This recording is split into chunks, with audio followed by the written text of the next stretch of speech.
You remember this car, of course. I do. Diana's fabulous BMW 840. In many ways, a little supercar.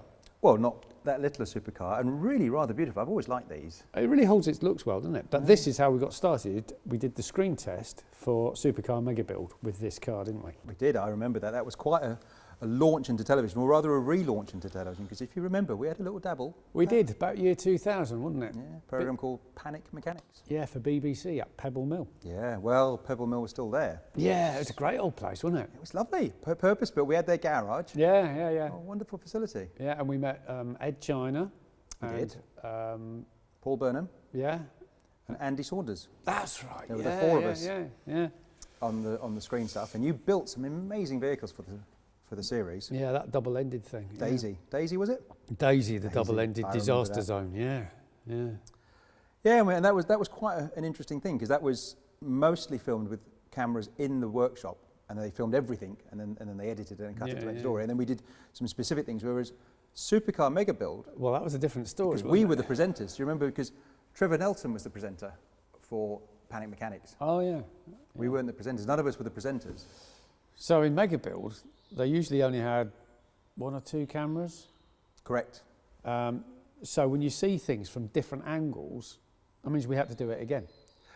Absolutely, and I realise that with other kinds of television as well. So there's various things that I watch, and now if I look back, it's actually really obvious that when, I don't know, any random program, 2 people have walked along and you see them move. I wasn't really aware that the view was being moved and cut around. It's just kind of a continuous thing. They've come out from there and they end up over there. Yeah. But they haven't done it with 20 cameras. They've done it with 2 cameras 20 times. Yeah. And I know that now. Well, we did that experiment, didn't we, when we were fitting the carbon ceramic brakes to that Aston Martin. We told the camera crew to go away. So that we could do one, So and we be could sure do we one could do corner. it. So we did the right rear, converted it to carbon ceramic brakes, and it took us 15 minutes. No great rush, just taking it nice and easy. And then we did the left rear whilst they were filming us. So they'd film us holding the stuff, Yep. explaining what was going on, Could you do that again? Could you put your hand here? put it there, and they'd film it from a distance. Walking into shot, walking out of shot. And then close-ups again, so we had to take it all apart again, and they'd film us putting it so they could see our hands working on stuff there. 2.5 hours? 2.5 hours. And then of that 2.5 hours, that's seconds on television. 3 or 4 seconds in the show. Just mad. In fact, it worked out, didn't it? 1 day of filming works out as 5 minutes of television. Something like that. It was something like that, wasn't it? And then, you can get so little built. I mean, there was so much stuff that had to occur off camera, because if out of 2.5 hours you get to put a brake disc on, Yeah. and what we're doing is converting complete cars, that clearly is not happening in real time on television. No. When we built that Evoque, we were working Late nights. late nights, so it was being shipped to Morocco, and the bloke turned up on Saturday evening to pick it up and drive it down to Morocco. And we hadn't finished building it yet because we were still fixing drive shafts and all sorts of things. And we finished it at 2 o'clock in the morning. That's right. It got loaded straight onto a trailer and driven down to Morocco. And if you remember, when we took it off the ramp, it made some interesting noises Yeah. that we thought That's not right. We need would to have look liked at to that. investigate that. But there was no time. Or onto the trailer it went.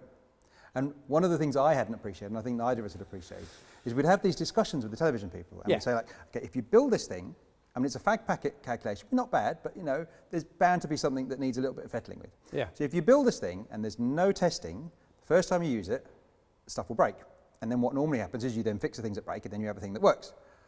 We've explained this to you, and okay, and this went backwards and forwards. But what I don't think we'd understood is that they hadn't understood what we were saying. It was just words to them.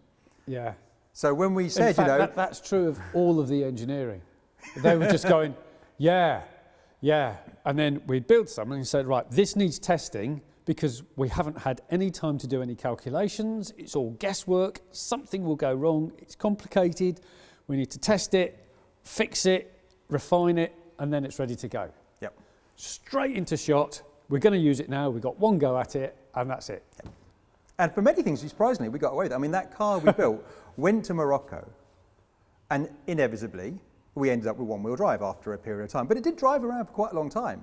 And even there, when we said, you've got this thing that isn't quite right, it's going to go break at some point in time, they still didn't really understand, and we didn't understand how much that they didn't understand. Otherwise, we could have said, right, it's going to break, do the stuff you really, really need, And then we can do the other stuff that you don't really need later, when it doesn't matter when you've only got one-wheel drive. But we did it the other way round, and then we did stuff we didn't need to be doing, first of all, until it broke. And then they went, it's broken, and it's in the desert. And we're like, that's what we said. So we ended up having to fix a drive shaft that had sheared all its splines off by hammering nails in a backstreet garage in some tiny town in northern Sahara at 2 o'clock in the morning again. Now that bit, I mean, for all that we just said about television being made up, that bit was completely real. And it never made it to the screen. They hadn't planned that. We found this little garage, and they did all that. That was absolute proper.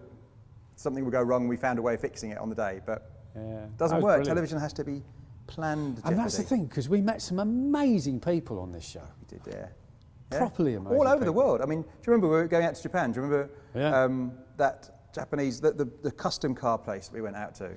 We saw Smokey Nagara, whose top secret place was just amazing, and he had a rolling road dyno in a domestic garage next to the main Good for workshop. 1,000 horsepower.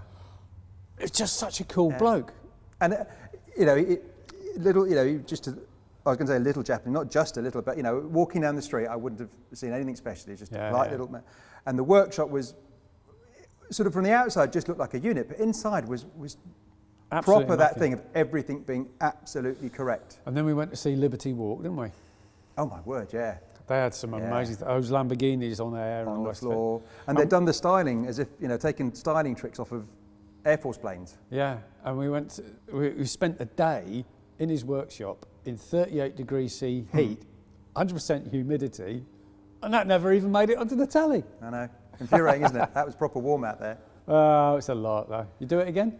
Oh, absolutely, I would. Yeah? Absolutely. I get conversations sometimes still these days with people. And they say, oh, what about that? And I said, well, if you look at it carefully, there's 3 of those cars. There's the car that we bought that we didn't buy. And there's the car that we modified that we didn't modify. TV magic. TV magic.